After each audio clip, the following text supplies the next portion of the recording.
Si tu as cliqué sur cette vidéo, c'est que tu es prêt à mettre en place les actions nécessaires pour commencer à développer ton patrimoine et complètement changer ta trajectoire financière.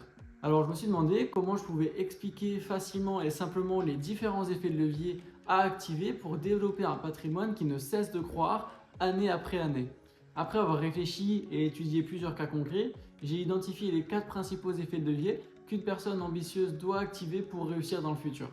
Dans cette vidéo, je vais te dévoiler en détail les stratégies que j'utilise avec mes clients pour leur développer un patrimoine exponentiel.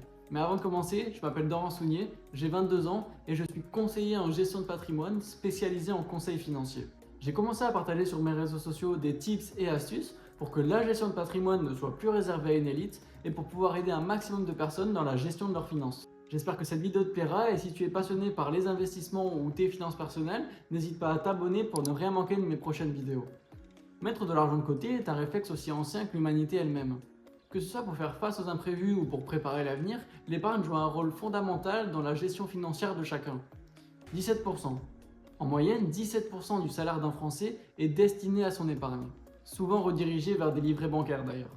Nous avons là notre premier effet de levier. L'épargne ne doit plus être un simple moyen de se protéger des imprévus futurs, mais il doit être travaillé pour en créer davantage. L'épargne permet d'enrichir un capital à faire fructifier, de se protéger des variations de marché, notamment par le système de DCA, qu'on verra plus tard s'il est programmé mensuellement, mais également de créer un potentiel apport pour un crédit futur. Je reviendrai sur l'aspect crédit dans la suite de la vidéo. Le système de DCA est une notion américaine, Dollar Cost Averaging, qui est une stratégie d'investissement régulier d'une somme toujours identique, peu importe l'état du marché ou le prix de l'instrument. Cette méthode permet de simplifier la stratégie d'investissement en programmant des versements réguliers, d'enrichir semaine après semaine, mois après mois, année après année le montant qui se valorise et de moins souffrir des variations de marché. Mais alors comment ça marche exactement et pourquoi nous sommes protégés des variations de marché si nous utilisons la stratégie DCA? Lors d'une période de hausse, ton achat en DCA sera ce qu'on en appelle en négatif. Tu achèteras trop cher par rapport à la valeur réelle de l'instrument. En période de stagnation, tu seras en neutre, tu achèteras au prix de l'instrument. Et en période de ralentissement et de baisse de l'actif, tu achèteras moins cher. Tu achèteras moins cher que la valeur vénale de l'instrument. En moyenne, tu te retrouveras avec un prix d'acquisition à la valeur de ton produit, mais en bénéficiant quand même de sa performance annuelle. Pour résumer, moins de risques, plus de rentabilité. Pour connaître ta capacité à utiliser ce levier, je te conseille de faire un tableau budgétaire répertoriant tes dépenses et tes revenus mensuellement. Une fois fait, soustrais tes dépenses de tes revenus pour voir quel est le montant que tu peux épargner ou investir mensuellement. Plus tu feras cet exercice sérieusement, plus le montant final sera précis et plus ta stratégie d'épargne sera puissante. Comme je l'ai déjà teasé plus tôt, l'épargne peut être un puissant effet de levier pour en activer un autre, l'endettement. Et c'est là que les choses deviennent intéressantes. Parce que l'endettement, c'est l'ami des riches, mais l'ennemi des plus démunis. Mais pourquoi? Tout simplement parce qu'il y a une énorme différence entre s'endetter pour des actifs et s'endetter pour des passifs. S'endetter pour une voiture, la dernière console ou un voyage, c'est de l'argent qui sort mais qui ne revient jamais. En revanche, s'endetter pour des actifs comme un appartement locatif, des SCPI ou des actions, c'est utiliser l'argent que tu n'as pas pour te générer des revenus passifs et booster tes propres investissements. Et c'est là que l'effet de levier prend tout son sens. Imagine que tes investissements génèrent 7% de rendement par an. Si tu investis seulement 5 000 € avec ton épargne actuelle, bon c'est chouette mais c'est pas révolutionnaire. Alors que si tu décides d'emprunter 50 000 €, là on voit une différence parce que si on a le même rendement, on va avoir un gain 10 fois supérieur. L'impact est juste incomparable.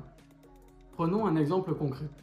Si tu contractes un crédit pour acheter un bien immobilier, les loyers viennent gommer ton prêt mensuel. Au fil du temps, ton bien se valorise, ton emprunt se rembourse et à terme, tu te retrouveras avec un actif qui te génère des cash flows mensuels potentiellement à vie. Et l'avantage de cette solution, c'est que ton épargne reste active pour autre chose.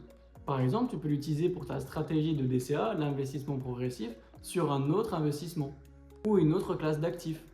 Tu ne mobilises pas toute ton épargne sur un seul projet, tu te diversifies et en plus de ça, ton argent tourne sur plusieurs leviers en parallèle. En résumé, l'endettement bien utilisé te permet d'acheter des actifs, de multiplier tes sources de revenus et d'accélérer ton enrichissement. Alors que l'endettement mal utilisé, lui, ne fait que t'alourdir et te freiner dans ta liberté financière. Tout est une question de stratégie et d'éducation financière. Si l'endettement est un levier puissant pour acquérir des actifs, c'est ce que ces actifs génèrent qui font toute la différence. Un appartement financé à crédit, c'est bien, mais c'est ce qui te rapporte tous les mois qui est vraiment intéressant.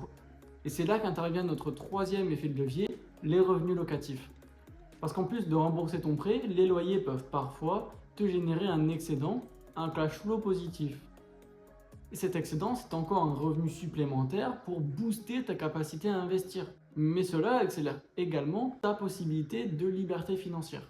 Si ton bien immobilier te rapporte 550 euros par mois et que tu vis à l'heure actuelle avec un revenu de 1800 euros, alors à la fin de cet investissement, à la fin de la date de ton prêt, tu pourras vivre avec seulement un salaire de 1250 euros.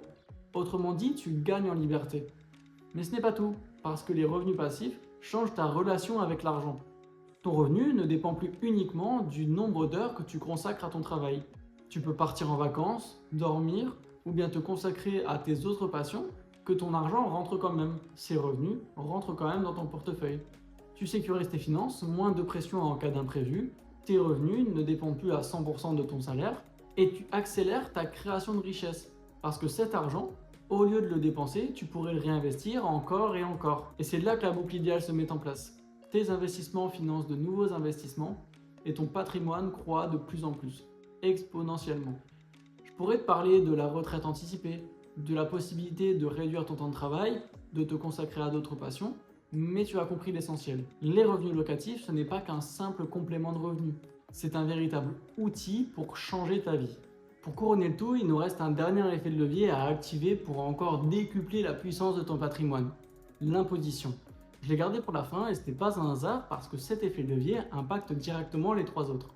Une mauvaise gestion fiscale peut freiner l'accumulation de ton épargne, réduire l'efficacité de tes investissements ou rogner une partie de tes revenus passifs. Sur ton épargne, plus tu es imposé, moins il te reste d'argent à la fin de l'année pour épargner ou investir. Sur ton endettement, un mauvais choix fiscal peut réduire la rentabilité de ton investissement financier, voire le supprimer totalement. Sur tes revenus locatifs, si tu ne fais pas attention, une partie de tes loyers peut partir en impôts et donc réduire ton cash flow et réduire ta capacité à réinvestir. Mais voilà la bonne nouvelle, l'impôt, ça se contrôle. Avec une bonne stratégie, tu peux réduire ton taux d'imposition, éviter les mauvaises surprises comme le passage à une tranche du dessus, et même dans certains cas, supprimer totalement ton impôt. Parce qu'au final, un investissement de 7% peut rapidement être grignoté, voire chuter en cas d'impôt excessif. Et là où certains voient la fiscalité comme un frein, ceux qui savent optimiser l'utilisent comme un levier puissant pour accélérer leur création de richesse. Bref, l'argent que tu ne donnes pas à l'État, c'est de l'argent en plus pour tes investissements. Alors autant t'y intéresser dès maintenant. Maintenant, tu connais les 4 leviers que j'utilise avec mes clients au quotidien pour les aider à créer et développer leur patrimoine financier. L'élaboration de stratégies autour de ces 4 notions est essentielle et j'espère t'avoir donné envie d'en savoir plus. Et surtout de les appliquer à toi-même. Dis-moi en commentaire si cette vidéo t'a plu, n'hésite pas à lâcher un like pour me soutenir, ça te prend 3 secondes mais pour moi ça fait une énorme différence. À très vite.